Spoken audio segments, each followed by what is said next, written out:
L'objet essentiel aujourd'hui, c'est de pouvoir annoncer ce point de presse conjoint qui réunit le Burkina Faso, le Mali et le Niger. Je voudrais, avant de faire ma déclaration, pouvoir présenter nos collègues qui sont avec nous.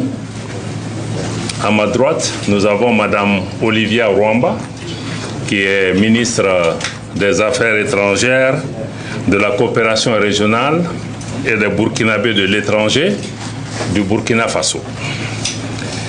Suivi de M. Jean Karamogo Traoré. Non, je crois que je vais revenir à lui. Voilà, je vais finir avec le Burkina. Donc, de M. Jean Karamogo Traoré, qui est à l'extrême gauche, qui est le ministre délégué au ministère des Affaires étrangères, de la coopération régionale et des Burkinabés de l'extérieur du Burkina Faso, spécialement chargé de la coopération régionale. Ensuite, nous avons une délégation de la République sœur du Niger, conduite par le colonel Abdourahmane Amadou, ministre en charge de la jeunesse, des sports et de la culture, porte-parole du Conseil national pour la sauvegarde de la patrie, assurant l'intérim du ministre des Affaires étrangères de la République du Niger. Aussi, membre de cette délégation de la République du Niger, le colonel Sani, ici à ma droite, qui est le secrétaire permanent du Comité national pour la sauvegarde de la patrie de la République du Niger. Et pour la République du Mali, nous avons le colonel Sadio Kamara, ministre de la Défense et des anciens combattants, et moi-même, Abdoulaye Diop, ministre des Affaires étrangères et de la coopération internationale.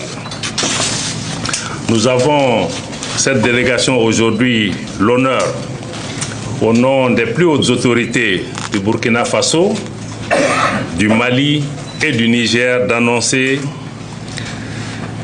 la conclusion d'un important traité par nos trois pays, notamment à travers son Excellence le capitaine Ibrahim Traoré, président du Faso, chef de l'État du Burkina Faso, son Excellence le colonel Assimi Goïta, président de la transition, chef de l'État du Mali, et son Excellence le général Abdourahmane Tchani, président du Conseil national pour la sauvegarde de la patrie, chef de l'État de la République du Niger, traité dénommé comme il suit. Charte du Liptako Gourma instituant l'alliance des États du Sahel entre le Burkina Faso, la République du Mali et la République du Niger.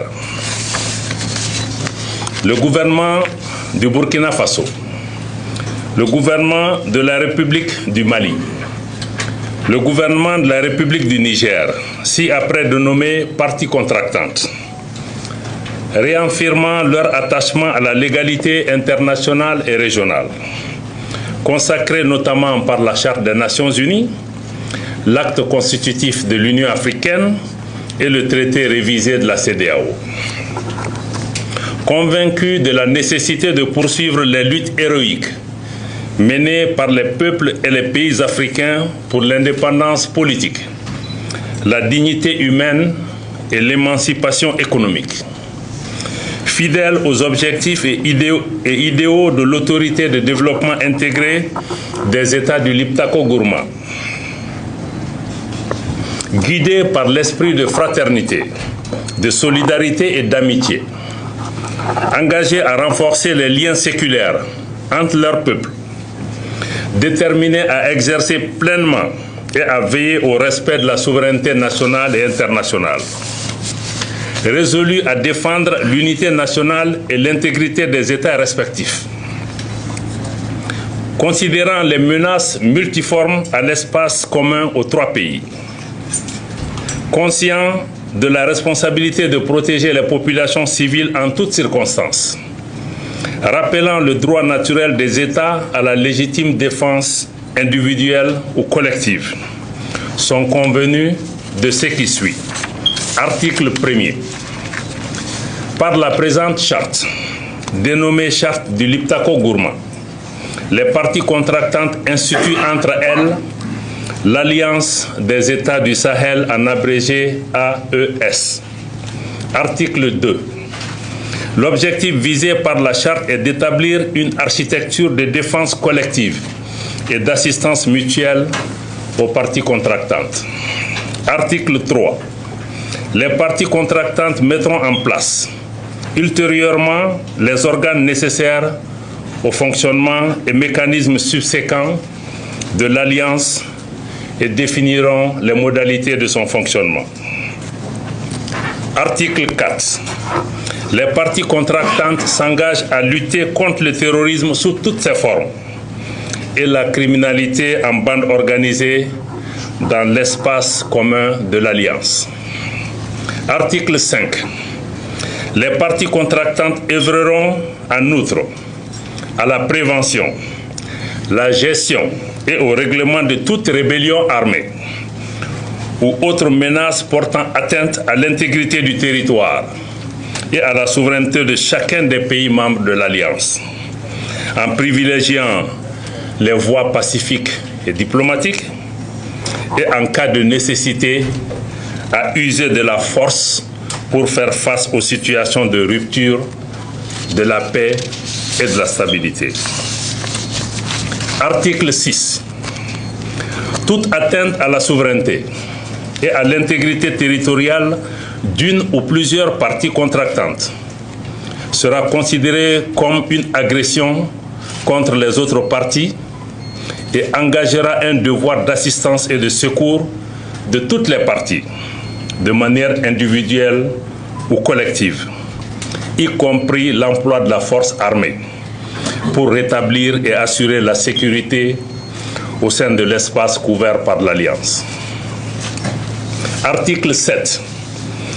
L'agression, telle qu'évoquée à l'article 6, comprend également toute attaque contre les forces de défense et de sécurité de l'une ou plusieurs parties contractantes, y compris lorsque celles-ci sont déployées à titre national sur un théâtre d'opération en dehors de l'espace de l'Alliance. Toute attaque et en tout lieu contre les navires et aéronefs de l'une ou plusieurs parties. Article 8. Les parties s'engagent à ne pas recourir entre elles à la menace, à l'emploi de la force ou à l'agression, soit contre l'intégrité territoriale ou l'indépendance politique d'une partie. À ne pas faire de blocus des ports, des routes, des côtes ou des infrastructures stratégiques d'une partie par les forces armées. Ne pas, à partir d'un territoire mis à la disposition par une partie, perpétrer des attaques ou des agressions contre une autre partie ou des États tiers.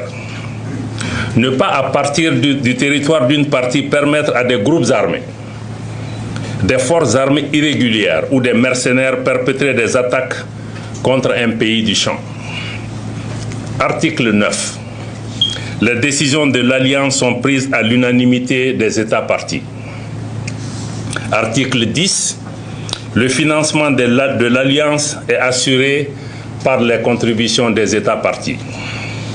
Article 11. La présente charte peut être ouverte à tout autre État partageant les mêmes réalités géographiques, politiques, socio-culturelles qui acceptent les objectifs de l'Alliance. La demande d'adhésion est acceptée à l'unanimité des États parties. Article 12. Toute proposition de modification de la présente charte est soumise à l'acceptation unanime des États parties.